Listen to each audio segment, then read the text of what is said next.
It's showtime. All right. Welcome back, everyone. State of RE. Early September, but not yet Labor Day. So it's like we're in this, is it summer? Is it not? All I know is it's supposed to be quiet, but it sure ain't quiet. Isn't that what they say, Ricky? When does the quiet time come? Dude, I used to think it came about this time of year, but it just keeps going. I think it's mythology. I think we're all like, I think it's mythology, and I think it's self-fulfilling prophecy where like people like everyone's away, so someone doesn't want to work. But like if you're hungry and you're hustling, there's no such thing. Oh my gosh, dude. I mean, too, I think social media has made it to where the world just stays noisy now too. There's just like always something there that makes it seem like the world's on fire all the time, where we didn't have that, and it's gotten worse and worse and worse. So now you just feel like at all times. Every headline, the worst hurricane in the last 30 minutes is about to strike. Yeah.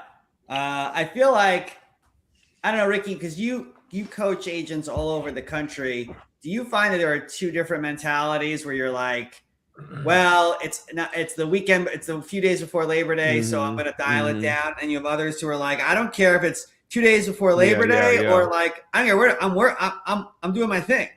So I've always realized that the top agents don't even realize that it is Labor Day. They're just like, it's another Monday, and they show up to work and there's nobody there. And they're like, what's going on? And then somebody says, well, it's Labor Day. And they're like, oh, okay, well, all right, well, I'm working. I mean, the top agents are going where their clients are on the holidays, right? So if it's over the winter, they're either going to Florida or Colorado.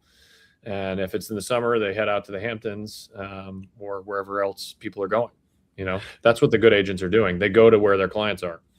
It's funny you mentioned that. As before we started, I had a call with my literary agent. I have this novel I've been working on for 6 years, and it's a real estate political thriller. But there's a passage in there about it. Literally, it's like you just quoted my book, which is weird, Briggs. I know we spent a lot of time together, but I haven't sent you the book. There's a line from the book that says the best agents know the right week to be in Aspen, the right month to be in Ibiza, the right night to be at the U.S. Open.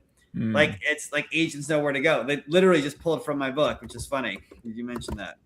And I was supposed to. I'm sitting here waiting. I'm looking for tickets to the Open. Sorry, go for it, Eric. Oh, yeah. I was just about to say I'm actually headed out to the Hamptons this weekend for a big real estate party on Saturday. So should be fun. All right, let's take it off. Let's take it away. Are we ready what to got, go Eric? Topic number 1. Hit us, Eric. It is the pending home sales are dipping. So I find this as another comical, as we were talking about headlines and how it's creating energy and buzz all the time. So here we see mortgage rate shock stalls the housing market as 8-month growth streak collapses. So let's all take a guess real quickly. What do we define on a percentage basis as a collapse? All right, everybody, Eric included, let's give our guesses because you're going to put the number up after this. So a collapse, Ricky, actually, Eric, you can't guess because you actually know the number you're about to publish. Yeah. But Jason and Ricky, collapse would be like, collapse? a collapse would be like 20 to 30% drop. Okay, Jason? Yeah, my number was 20. All right, everybody get ready. Here we go. Eric, are you going to put it up for us? The collapse number. Wait, let me get my pearls to clutch. What percentage? I actually don't have that. It's okay. But you can tell us what it is. I know the number. Yeah. Go for it.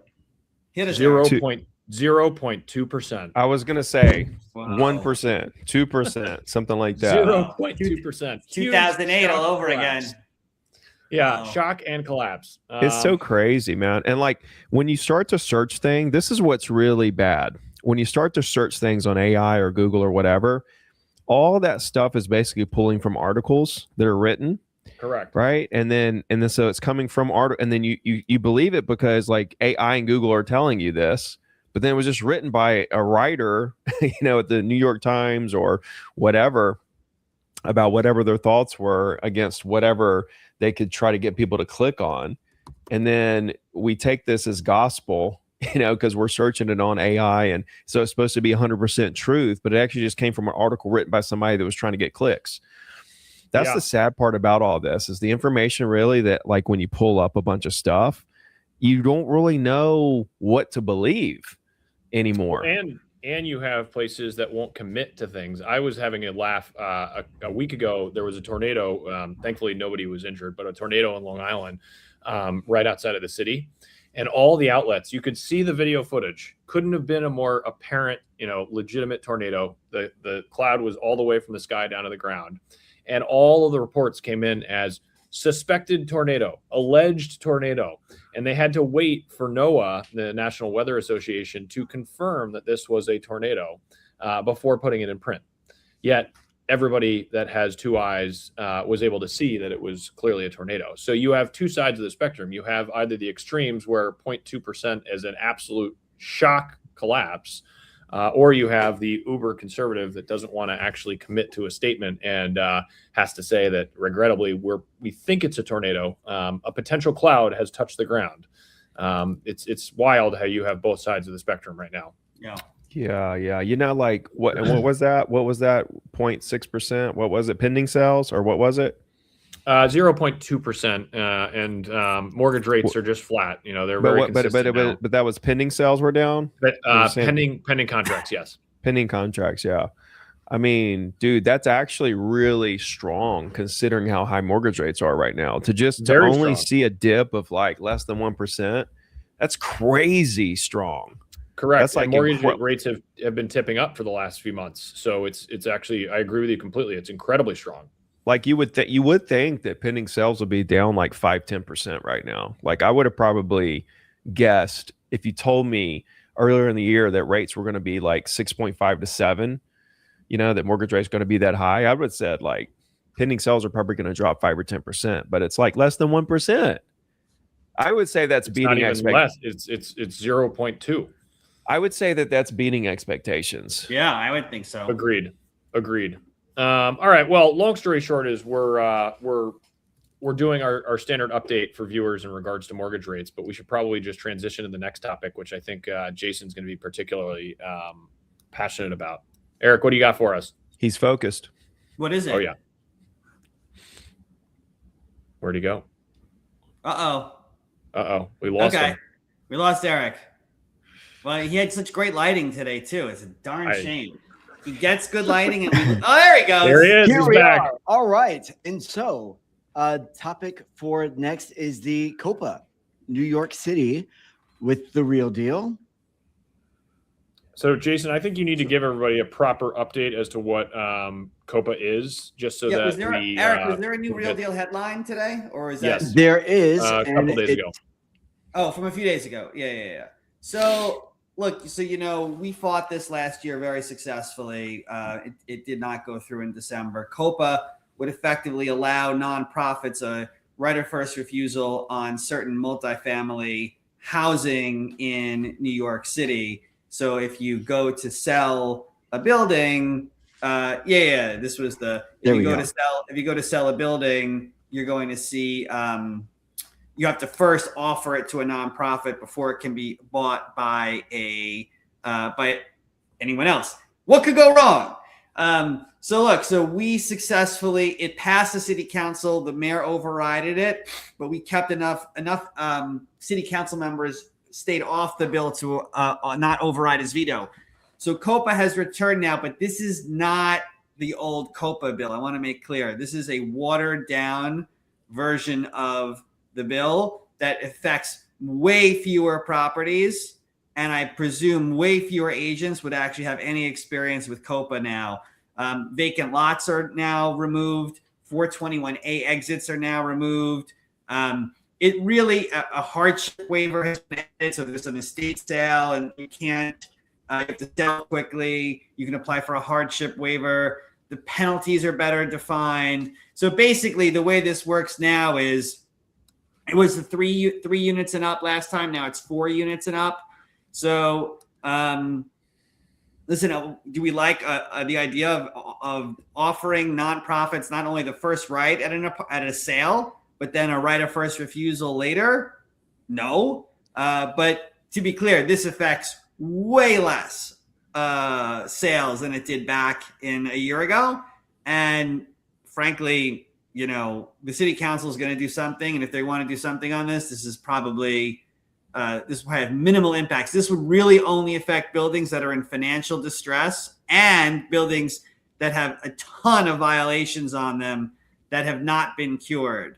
So to meet the criteria of a building, you need to have 3 violations, immediate hazardous violations per unit per day over the last year, which is a lot of violations.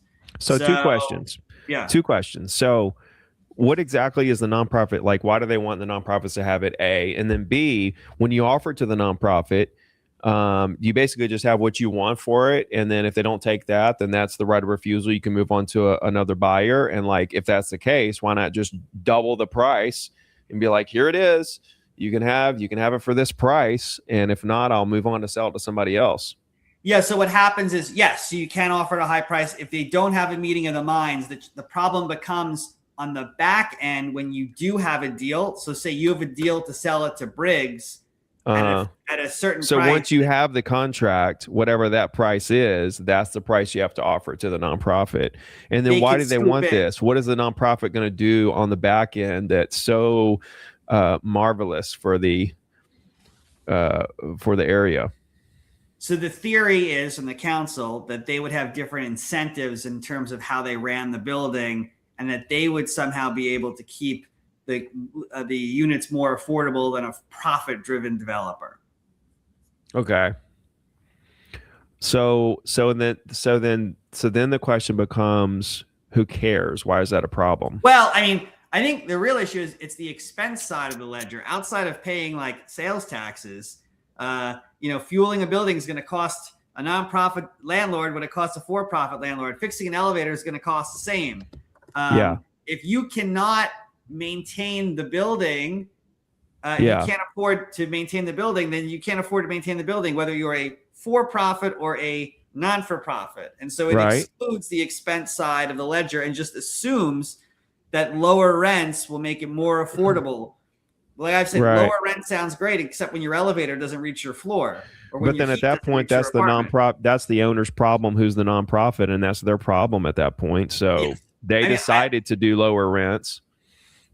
Yeah, I think if you had nonprofits and by the way, for-profits can actually be junior partners to the nonprofits, which creates crazy incentive structures, which I don't think are really beneficial. There's a lot to not like about it, but it's very limited in scope now, which is why we're not. Last year I was testifying. I held a press conference. We're not doing that this year, frankly. It's just strategically because the city council has the votes. Now they have a mayor who will sign any COPA bill that comes out. This is so much more limited than where we were a year ago. I'm not happy with it, but it's much better. I guess I'm just trying to understand why you're so against it. So the reason I'm against it is what happens is it's as a chilling effect on the market, because if I'm looking to buy Briggs's building, I'm doing due diligence. I'm spending money on legal, on underwriting, and then at the last minute, someone else, you can come in and say, "Thanks very much. I'm going to do it." So my concern is that it has a chilling effect on the market, and I'm going to say, you know what? Instead of buying Briggs's building in northern Manhattan, I'm going to buy Eric's building in northern New Jersey, because I don't have to worry about wasting my money on due diligence and my time. If I knew Eric and Briggs had buildings in Manhattan and all these places, bro, then why am I paying whenever I go up there for a hotel room? What's going on, Briggs? Eric is very big in New Jersey. You don't want to know. From my perspective, the reason I'm somewhat silent on this is because obviously Jason is the biggest voice on this particular topic locally in New York. But my issue with it, generally speaking, is it devalues assets because you restrict the timeline to sell a property, and you're taking away control of the owner's ability to sell or improve property. And so it creates a pretty clear displacement of interest in investing in those types of properties. And by doing that, having less buyers investing in those properties ends up reducing the overall quality of those properties. So I think there are better ways to fight the affordability crisis, which is what the intent of this is. And so I just think that the problem is you're creating potentially a bigger problem by making it so the less people want to actually build buildings. Right now we should be incentivizing construction and development so that more units are coming online instead of less. Right now we're in a scenario where you're reducing units coming online, and that's not a good, that's a real problem. We need more units, not less developers.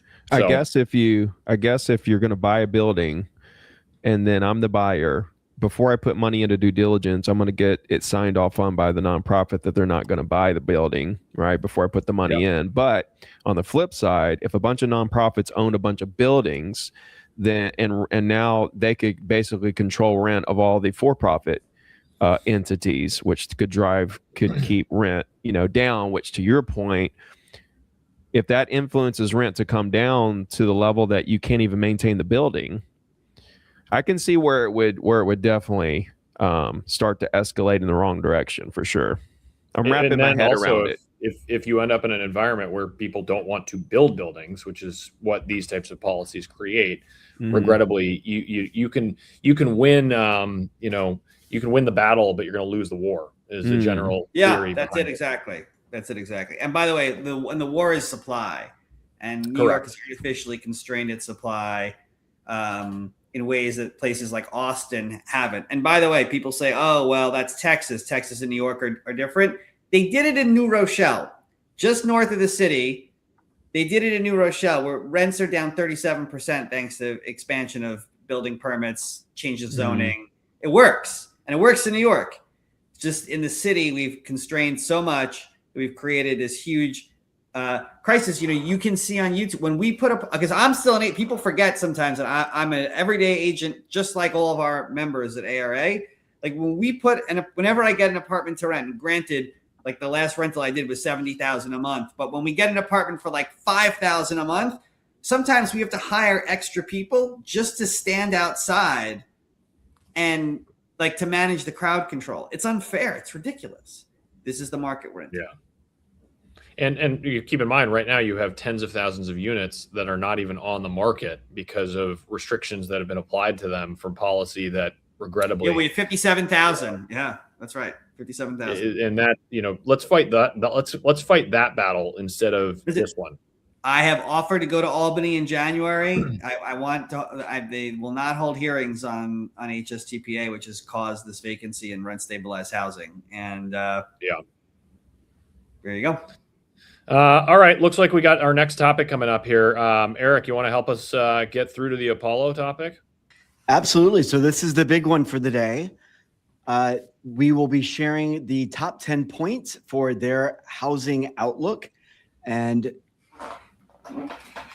here we go.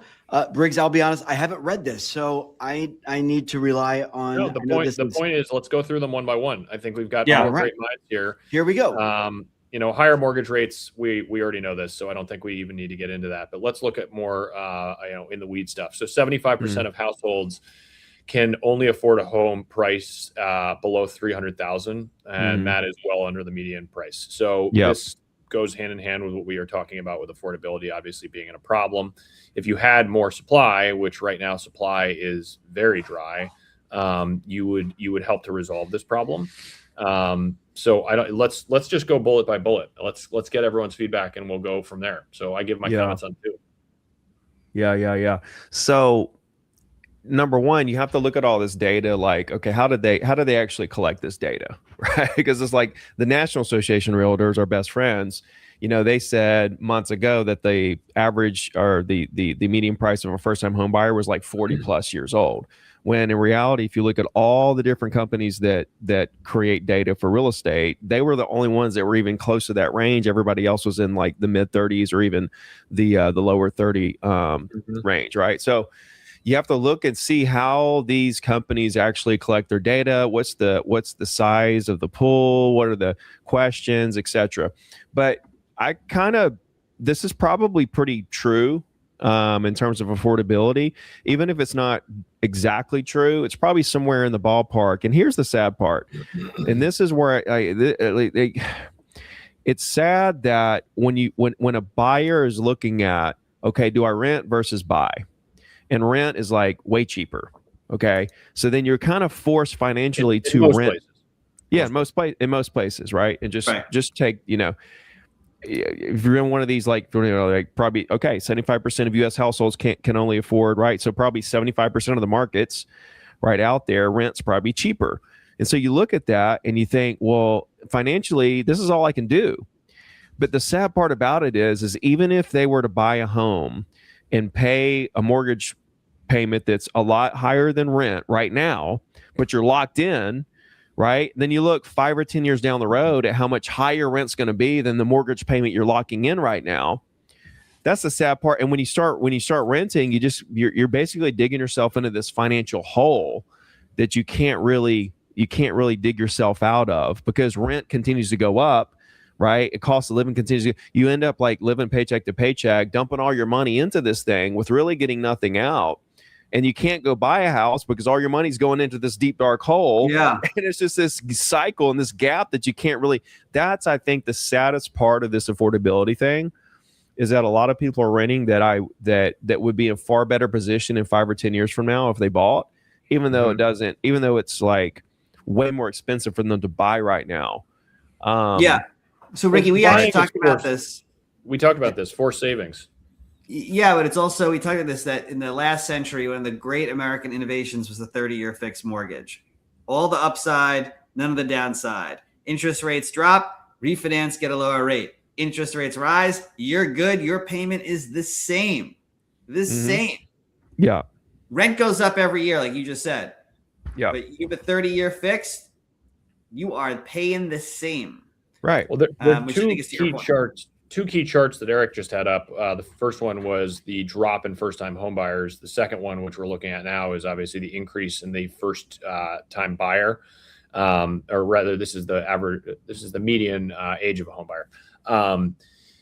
A couple of things that have happened is obviously you have rates going up, but at the same time as rates going up, which basically is a multiplier effect on the carry costs, you've had the cost of housing go up. And so the problem is that not only is the monthly payment increasing, you also have an increased down payment problem. And so considering that income has not risen in line with inflation and the average home price, that's really the simple answer of the problem, is because of the fact that the price of the house itself has increased. It's not directly tied to the mortgage rate, which of course is, again, I said that's a multiplier effect. Yes, it increases the overall cost of managing the home, but looking at the first part, which is the down payment, down payments are going up because the cost of the house is going up. At the same time, the median income is not rising in tandem with the rising home prices. So simple math, supply demand. The only way to solve this is to increase supply. We have talked about this now, I feel like every week. It's a supply problem. It is not there's no other solution other than supply to offset this, because everything that you do will always have a separate reaction, meaning that, if you fight to get someone else into that unit, that displaces the person that you just removed. And so when you look, going back to COPA, for example, that doesn't solve the long-term problem. It's a short-term, kind of flashy fix. The issue that is at hand is supply. And I will say, looking at it, one of the things that I believe, to what Jason was alluding to in regards to the 30-year fixed, I think that we need to do a better job of going back and encouraging the younger generation that it's forced savings and you should buy because it takes away the risk, even if the price point is higher.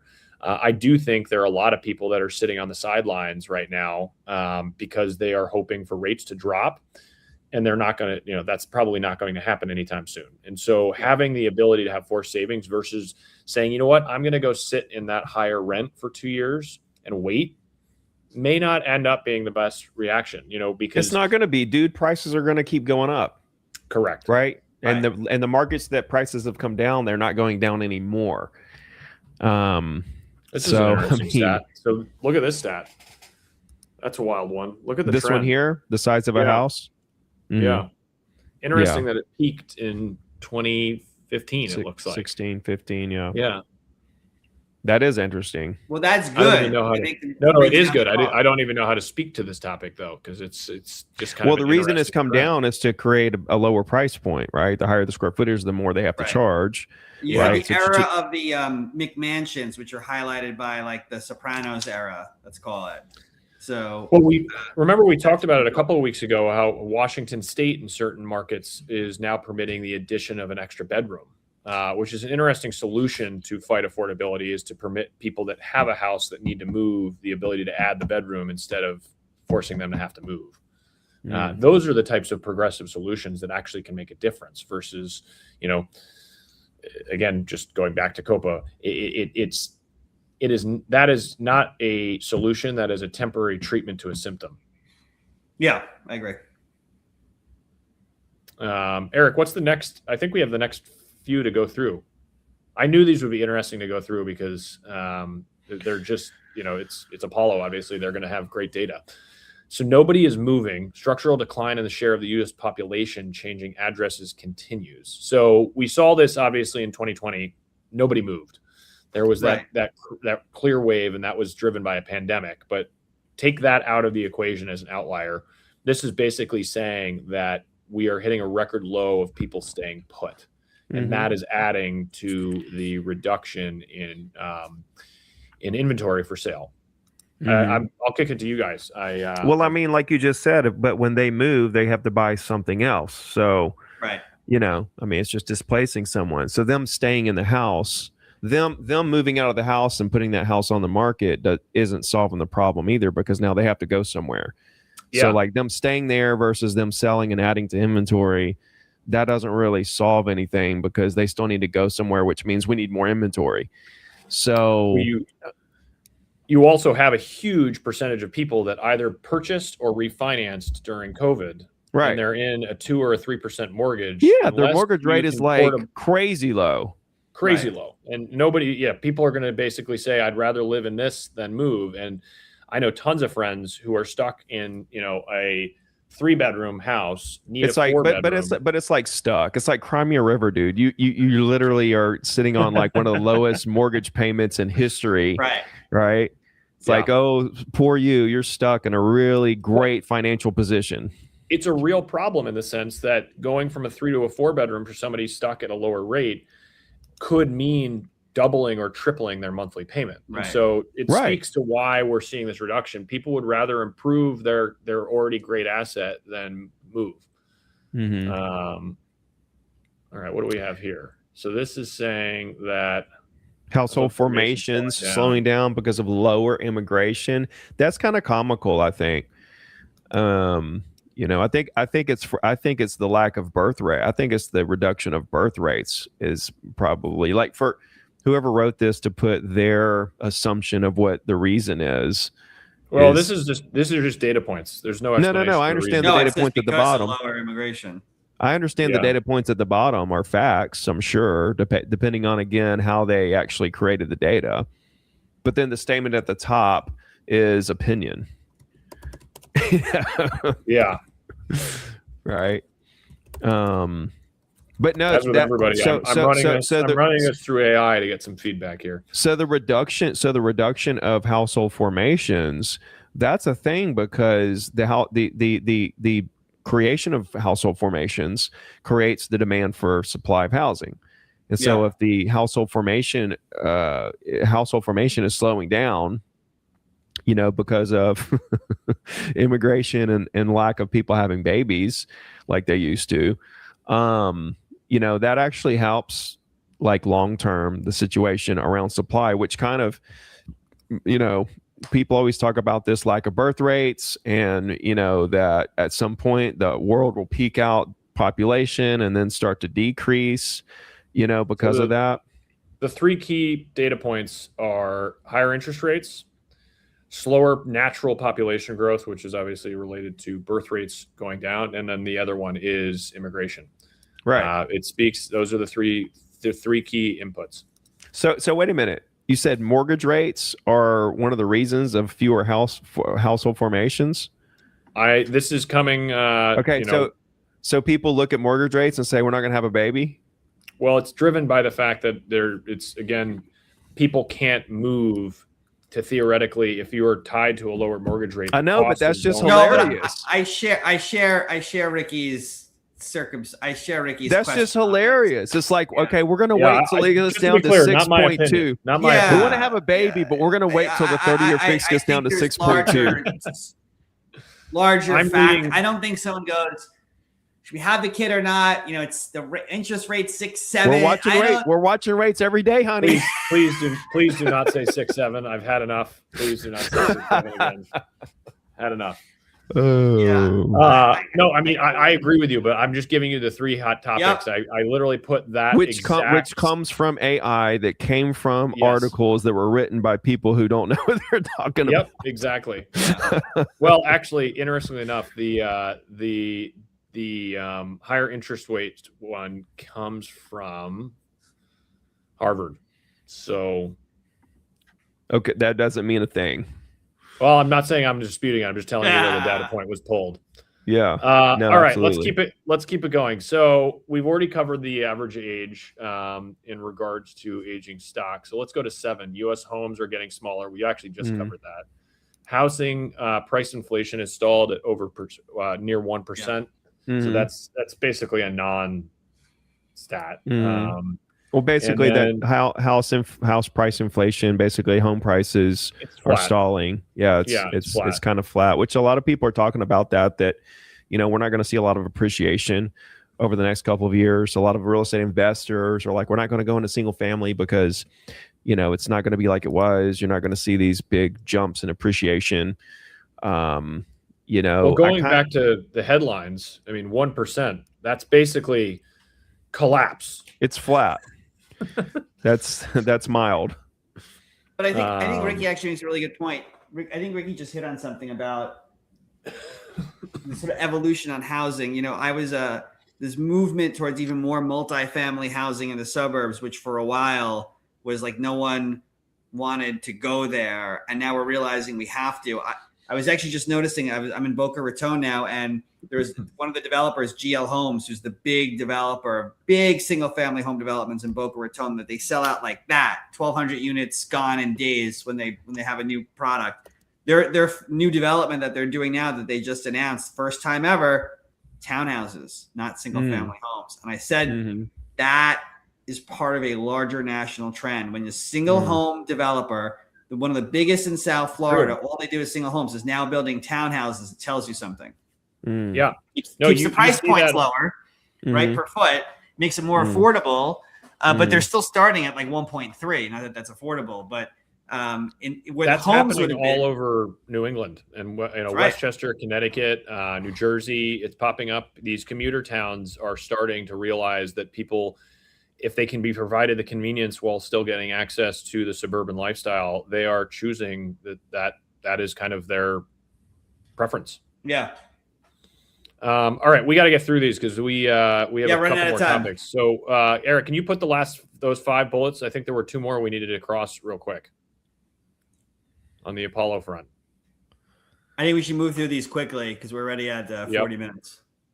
I like these. These are great data points. It's a really great article. Let me just get it back up for you. And then the next one is going to be NAR and their wonderful roadmap. We're going to hold our breath on that one. I think somebody needs to hold Jason back. Let's see all what right, we got here. All right, so we have the equity, and then delinquency rates have climbed. So let's fire away at these real quick. So obviously, household equity has risen. Not that surprising because with not enough inventory, you have value increasing. So appreciation. Wow. So the average roughly, there's roughly $400,000 in equity per owner occupied home. It's amazing. So, I mean, listen, if you think about that from a standpoint of what transpired in 2020 with refinance rates, I think you probably are going to see that whenever mortgage rates, if they do go back down anytime soon, which probably is not going to happen, but if they start to sniff that 4 number, I think you're going to have a massive wave of refinancing. I don't see it won't get down to 4. It's not going to. I don't think it will either. I'm just saying if you did, that is probably mortgage rates always follow the 10-year Treasury. and it's always been like a 1.5 point difference historically. So I mean, that would mean the 10-year treasury would have to get down to freaking like 2.5. That's just not going to happen. And so it's all like 5 is a good, 5.5, I think is like a good like target long term.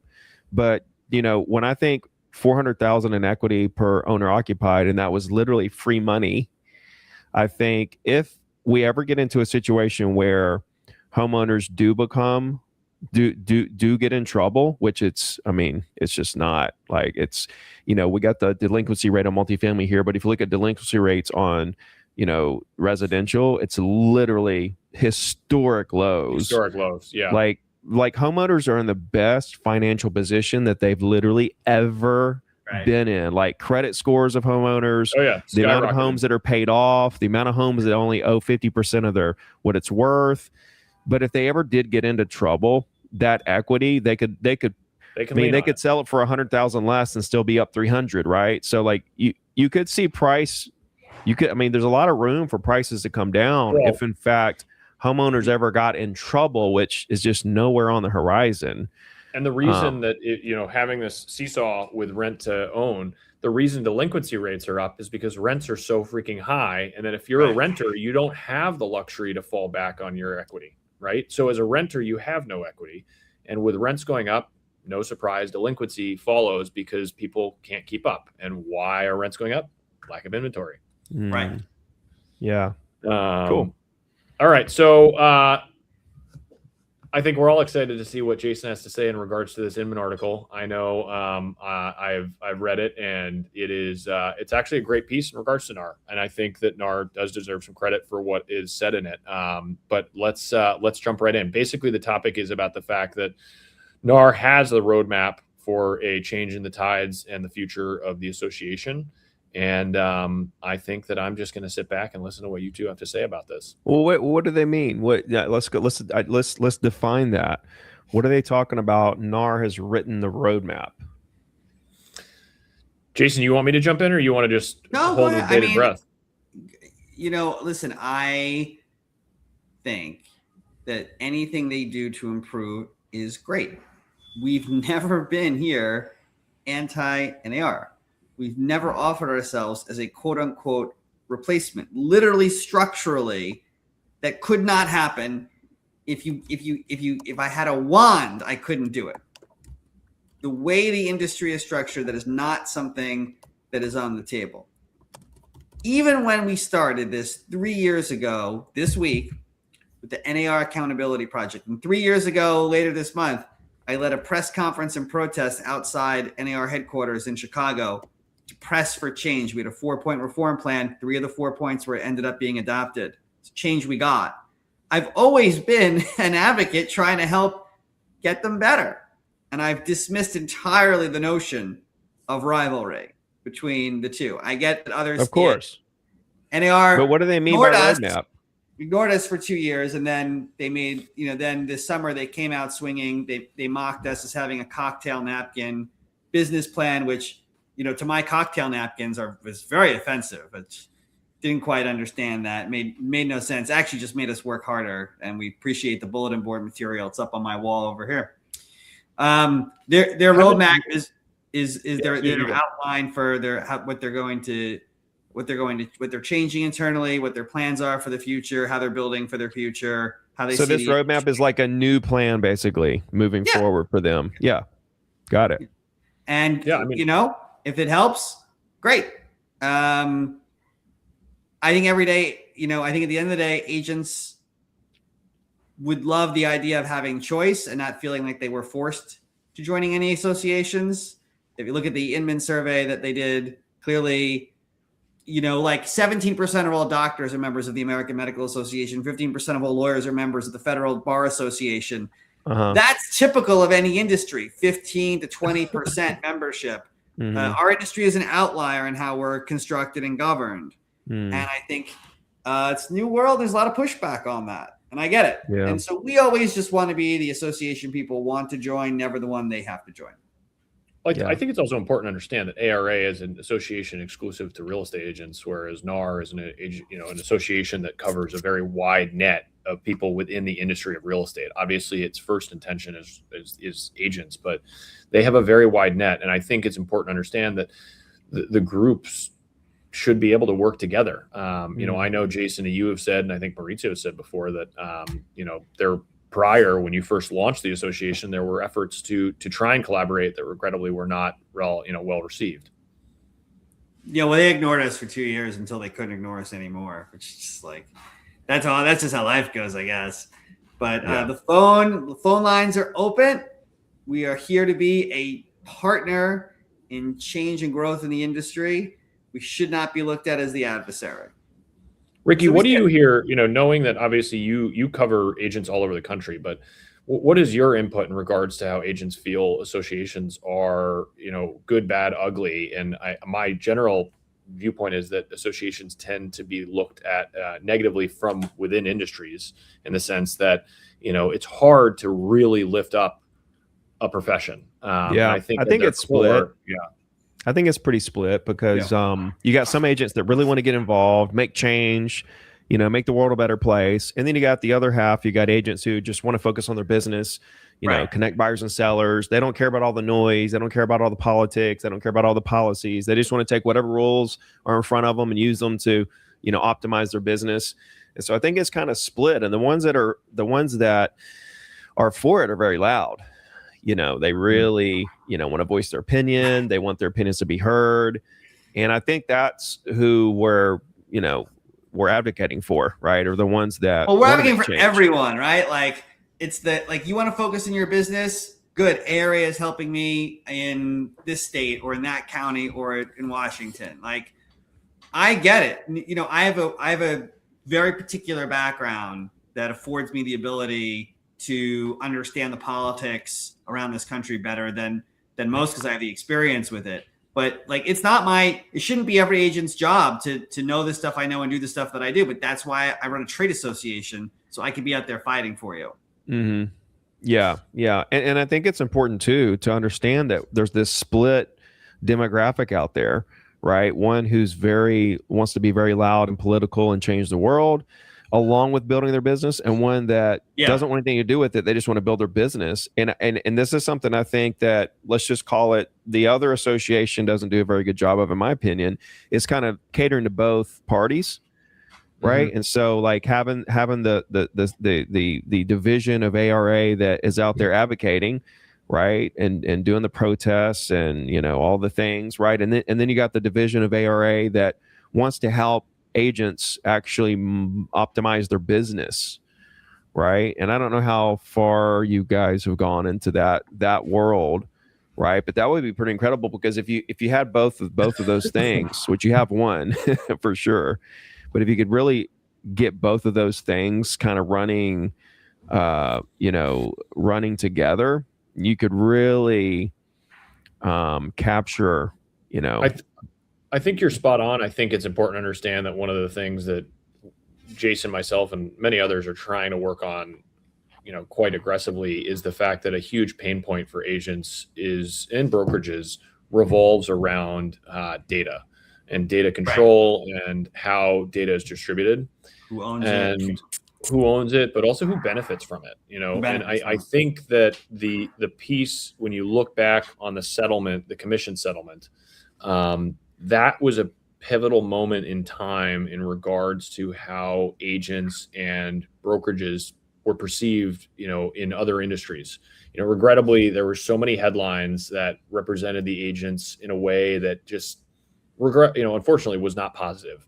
Right. And from my opinion, running a business that is directly agent focused, from a support standpoint, agents just want to be positively known and treated. They're not asking for a lot. At the end of the day, they want to be respected and appreciated for the time that they put into selling a house, or helping somebody buy one. And unfortunately, you look at press and you look at general consensus, I think Jason, you were the one that told me that real estate agents most recently were polled underneath used car salesmen, and no knock to people in the car sales industry, but the reality is that agents are putting a roof over their customer's head, and so to be car salesmen are putting cars on the road, like we should actually have a cape for both, right? We should open up an ACR. Right. So that's where I was going. But my where I was headed with it is the fact that agents just want to be respected, and agents deserve to be respected. And I think that the root of it's not even an association, specific problem. It's an industry problem, and people need to come together to really be viewed positively. And can we create some media around this? Like, can we create like headlines around like you can? Ricky, are you in my head? No, I mean, not social media, right? I mean, like articles with huge publishers, right? Like around how poorly agents are treated in the general public, but what they actually go through on a daily basis. I mean, if you could write so many stories and articles about things to try to bring to light the what agents go through. So I want to use an example, and you I think, Ricky, you're like in my head or something, but because that was where I was headed. You all remember the Got Milk campaign? The milk mustache. So that was because the industry was struggling to sell milk, and there was no longer a positive view on, Popeye, eat spinach and you will be stronger.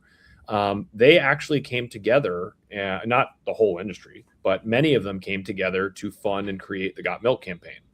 And that is something that I believe the real estate agents across the country need to do. And I think that ARA is actively trying to work on it, actually, is representation in a positive light so that people realize, agents, for example, it's well over 10% of contracts pending fail, which is, that's a pretty jarring stat, meaning that, 1 out of 10 are going to fail. And so the agent gets 0. But imagine the number of showings that don't turn into a listing or a sale. And the fact that agents right now, because of low inventory, are doing historically low volumes of transactions. It's a really tough business. And so layer in bad press revolving over commissions being theoretically too high. I talk to people all the time that, are going to compare, for example, to, Europe or England more specifically, that has much lower commission percentages, but they leave out the fact that an agent historically in those markets gets a salary, so there's a lot to be done, a lot of wood to chop, but I think the bigger issue is that agents candidly do need to be more respected. Yeah, no, I mean, you got like all-time high people dropping out of contracts left and right. You got all-time high prices, you got all-time low transactions, and then you got bad press. So like, I'm telling you, like, I'd love to see not just one article, but like a blast, like a campaign of articles, like for the next 12 months, just boom, boom, boom, boom, boom. Here's a good idea. Let's stop about negativity between firms and between associations, and let's just be positive about the industry. Well, and that's one thing I kind of quit, like making media around, like the brokerage did this and all these things, because I kind of realized, like, it's just, I was chasing views, I was chasing clicks, and I was like, okay, let's come back to what really matters right now. We need to bring the industry together versus trying to segregate these different silos. That's why I love the fact that ARA isn't trying to replace NAR. Right. It's like, let's work together. Couldn't agree more. Yeah. Jason, your phone's available. Do you want to provide your phone number publicly on here, or should we just put it up there? Operators are standing by. All right, guys, I think we've covered a lot. I don't think we have any other topics because we are running up on an hour here. Cool. So unfortunately, we don't have time to get to comments, but this was great, and we look forward to seeing everyone next week. Have a good one. Yep, I'll see you guys soon, man. Good to see you guys. See you soon. Bye.